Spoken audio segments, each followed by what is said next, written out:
بار الہ فاطمہ تیری کنیز ہے، اس سے راضی رہنا۔ ایک دفعہ کسی نے حضرت فاطمہ سے پوچھا 40 اونٹوں کی زکوٰۃ کیا ہوگی؟ سیدہ نے فرمایا تمہارے لیے صرف ایک اونٹ، اور اگر میرے پاس 40 اونٹ ہو تو میں سارے رائے خدا میں دے دوں۔ حضرت ابن عباس رضی اللہ عنہ راوی ہیں کہ ایک دفعہ حضرت علی نے ساری رات ایک باغ سینچا اور اجرت میں تھوڑے سے جو حاصل کیا۔ حضرت فاطمہ نے ان کا ایک حصہ لے کر آٹا پیسا اور کھانا تیار کیا۔ عین کھانے کے وقت ایک مسکین نے دروازہ کھٹکھٹایا اور کہا میں بھوکا ہوں۔ حضرت سیدہ نے وہ سارا کھانا اسے دے دیا، پھر باقی اناج کا کچھ حصہ لے کر پیسا کھانا پکایا۔ ابھی کھانا پک کر تیار ہی ہوا تھا کہ ایک یتیم نے دروازے پر آ کر دستے سوال دراز کیا، وہ سب کھانا اسے دے دیا، پھر باقی اناج پیسا اور کھانا تیار کیا۔ اتنے میں ایک مشرک قیدی نے اللہ کی راہ میں کھانا مانگا، وہ سب کھانا اس کو دے دیا۔ خرچ سب اہل خانہ نے اس دن فاقہ کیا۔ اللہ تعالیٰ کو ان کی یہ ادا ایسی پسند آئی کہ اس سارے گھر کے متعلق یہ آیت نازل ہوئی، اور وہ اللہ تعالیٰ کی راہ میں مسکین اور یتیم اور قیدی کو کھانا کھلاتے ہیں۔ سبحان اللہ، دیکھو ایمان کی قوت دیکھو، اور ایک ہم میں سب کچھ ہوتے بھی ناشکرے ہیں، اللہ تعالیٰ سے گلہ ہی کرتے رہتے ہیں۔ اچھا، اس کے بعد پھر غزوہ احد میں سرور عالم صلی اللہ علیہ وآلہ وسلم شدید زخمی ہو گئے، اور آپ صلی اللہ علیہ وآلہ وسلم کی شہادت کی خبر مشہور ہو گئی۔ مدینہ میں یہ خبر پہنچی تو حضرت فاطمہ چند دوسری خواتین کے ہمراہ میدان میں آئیں نا، اور حضور صلی اللہ علیہ وآلہ وسلم کو زندہ سلامت دیکھ کر جان میں جان آئی۔ پدر محترم کو اس حالت میں دیکھ کر سخت غم زدہ ہوئیں۔ حضور کے زخموں کو بار بار دھوتی تھی، لیکن پیشانی کے زخم سے خون نہ تھمتا تھا۔ آخر کھجور کی چٹائی جلا کر زخم میں بھری، جس سے خون تھم گیا۔ ایک دفعہ حضرت فاطمہ رضی اللہ عنہ بیمار ہو گئی۔ نبی کریم نے اپنے مومن صحابی حضرت عمران رضی اللہ عنہ کو اپنے ہمراہ لیے اور اپنے لخت جگر کی عیادت کے لیے تشریف لے گئے۔ دروازے پر پہنچ کر داخلے کی اجازت مانگی۔ سیدہ نے عرض کیا تشریف لائیے۔ حضور نے فرمایا میرے ساتھ عمران بھی ہیں؟ حضرت بطول نے فرمایا ابا جان، میرے پاس ایک ابا کے سوا کوئی دوسرا کپڑا نہیں ہے۔ حضور نے اپنی چادر مبارک اندر پھینک کر فرمایا بیٹی اس سے پردہ کر لو۔ اس کے بعد حضور صلی اللہ علیہ وآلہ وسلم حضرت عمران اندر تشریف لے گئے اور سیدہ سے ان کا حال احوال پوچھا۔ حضرت فاطمہ رضی اللہ عنہ نے عرض کیا ابا جان شدت درد سے بے چین ہوں، بھوک نے نڈال کر رکھا ہے کیونکہ گھر میں کھانے کو کچھ نہیں۔ حضور نے فرمایا میری بیٹی صبر کر، میں آج 3 دن سے بھوکا ہوں، اللہ تعالیٰ سے میں جو کچھ مانگتا وہ ضرور مجھے عطا کرتا، لیکن میں نے دنیا پر آخرت کو ترجیح دی۔ پھر آپ نے اپنا دست شفقت حضرت فاطمہ کی پشت پر پھیرا اور فرمایا لخت جگر، دنیا کے مصائب سے دل شکستہ نہ ہو، تم جنت کی عورتوں کی سردار ہو۔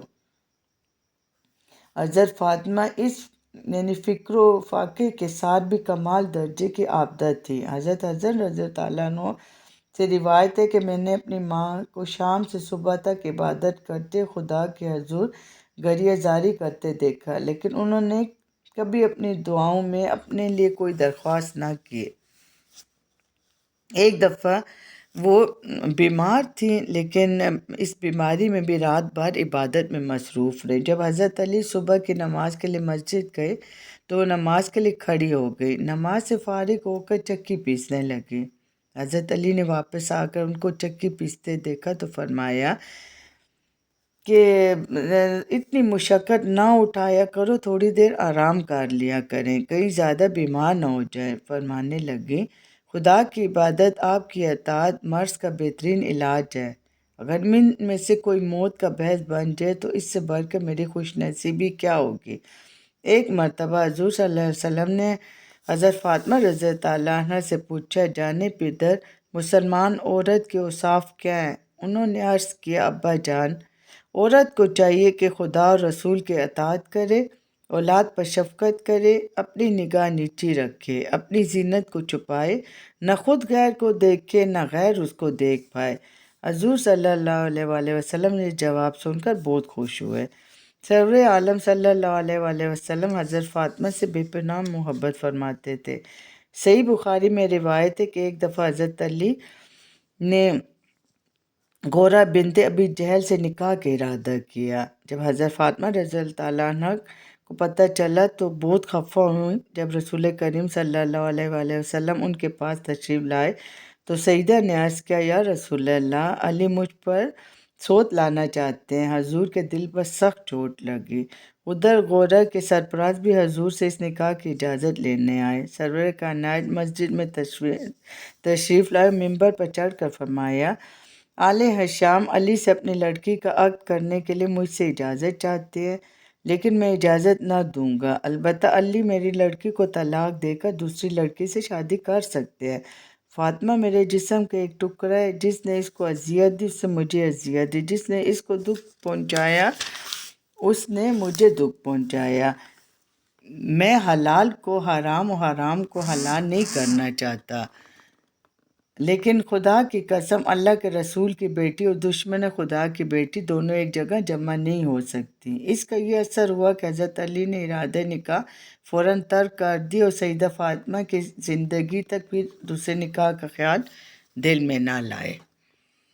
حضور کو صلی اللہ علیہ وآلہ وسلم کو جیسے اپنی بیٹی سے محبت تھی، ویسی اپنے داماد ان نواسوں سے بھی بے حد پیار تھا۔ ان سے فرمایا کرتے، جن لوگوں سے تم ناراض ہوگے میں بھی ان سے ناخوش ہوں۔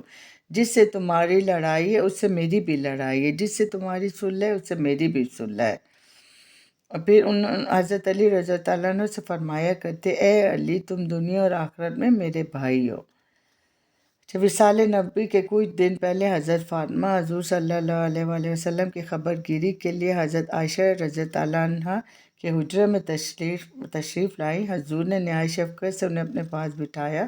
ان کے کان میں آہستہ سے کوئی بات کہی، جسے سن کر وہ رونے لگے۔ پھر حضور نے کوئی اور بات کی ان کے کان میں جسے سن کر وہ ہنسنے لگے۔ جب چلنے لگی تو حضرت عائشہ نے ان سے پوچھا، اے فاطمہ، تیرے رونے ہنسنے کا کیا بات ہے؟ سیدہ نے فرمایا، جو بات حضور صلی اللہ علیہ وآلہ وسلم نے یعنی خفیہ رکھی ہے میں اسے ظاہر نہ کروں گی۔ رسول کریم کے رحلت کے بعد ایک دن حضرت عائشہ اور بعض روایتوں کے مطابق حضرت ام سلمہ نے حضرت فاطمہ رضی اللہ عنہ سے اس دن کے واقعے کی تفصیل پوچھی۔ حضرت فاطمہ نے فرمایا، پہلی دفعہ حضور صلی اللہ علیہ وآلہ وسلم نے فرمایا تھا کہ پہلے جبرائیل امین سال میں ہمیشہ ایک بار قرآن مجید کا دور کیا کرتے تھے۔ اس سال خلاف محمود 2 بار کیا ہے۔ اس سے قیاس ہوتا ہے کہ میری وفات کا وقت قریب آ گیا ہے۔ اس پر میں رونے لگی۔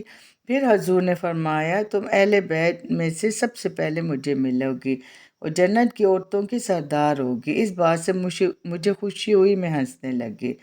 رحلت سے قبل جب حضور پر بار بار غشی طاری ہوئی تو حضرت فاطمہ کا دل ٹکڑے ٹکڑے ہو گیا۔ انہوں نے کہا، ہائے میرے باپ کی بے چینی۔ حضور نے فرمایا، تمہارا باپ آج کے بعد بے چین نہ ہوگا۔ سرور کائنات کے وصال سے حضرت فاطمہ پر غم کا پہاڑ ٹوٹ پڑا۔ انہوں نے بے اختیار ہو کر فرمایا، پیارے باپ نے دعوت حق کو قبول کیا اور فردوس بری میں داخل ہوئے۔ آج جبرائیل کو ان کے انتقال کی خبر کون پہنچا سکتا ہے؟ پھر دعا مانگی، بہر الہی روح فاطمہ کو روح محمد کے پاس پہنچا دے۔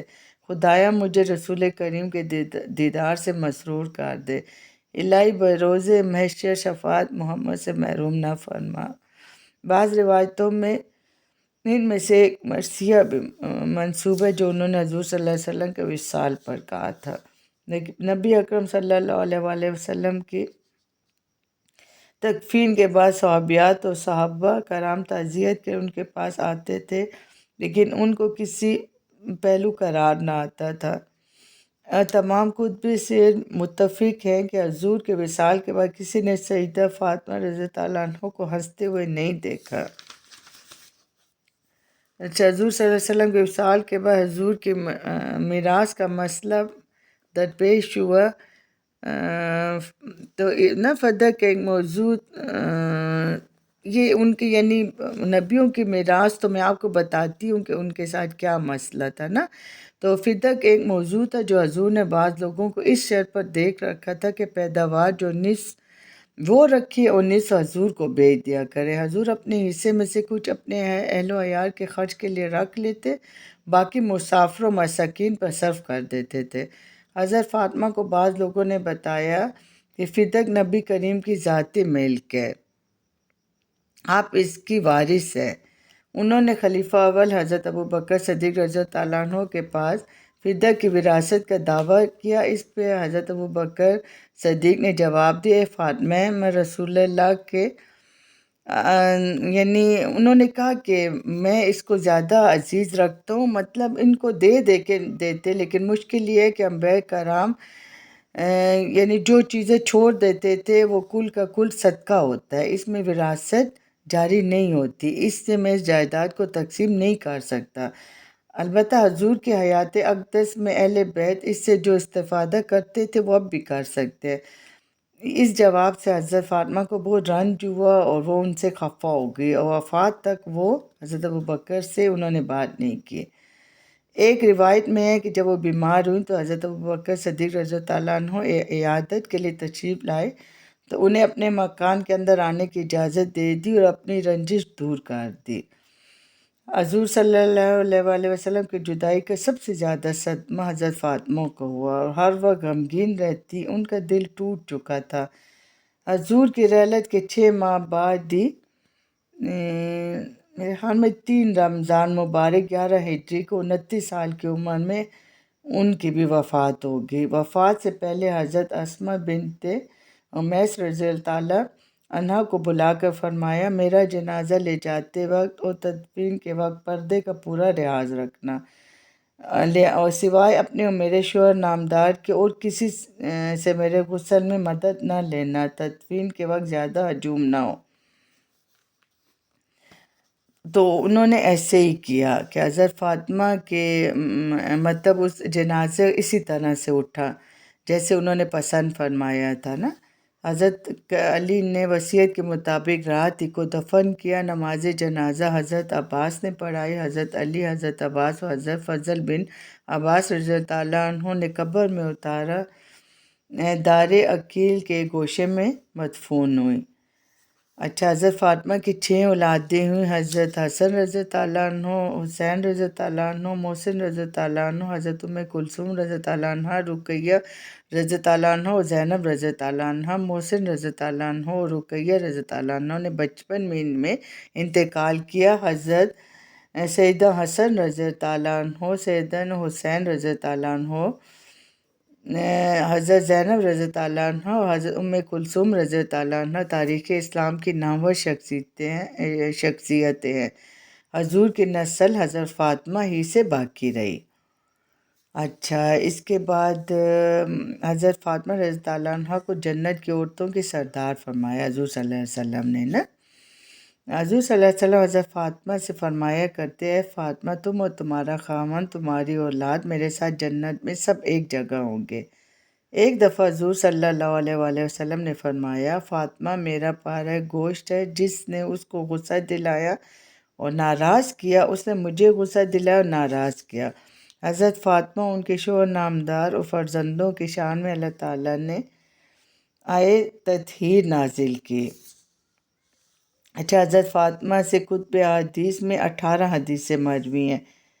حضرت علی کرم وجہ، حضرت حسن رضی اللہ عنہ، حضرت حسین رضی اللہ عنہ، حضرت عائشہ صدیقہ رضی اللہ عنہ، حضرت ام سلمہ رضی اللہ عنہ جیسی جلیل القدر ہستیاں شامل ہیں۔ ٹھیک ہے، میں نے آپ کو مختصر کر کے 3 پارٹ بتائے، پھر بھی تھوڑے لمبے ہو گئے ہیں تو ضرور پڑھیں۔ اچھا، معلومات میں اضافہ ہوگا، دعاؤں میں یاد رکھیں۔ اللہ حافظ۔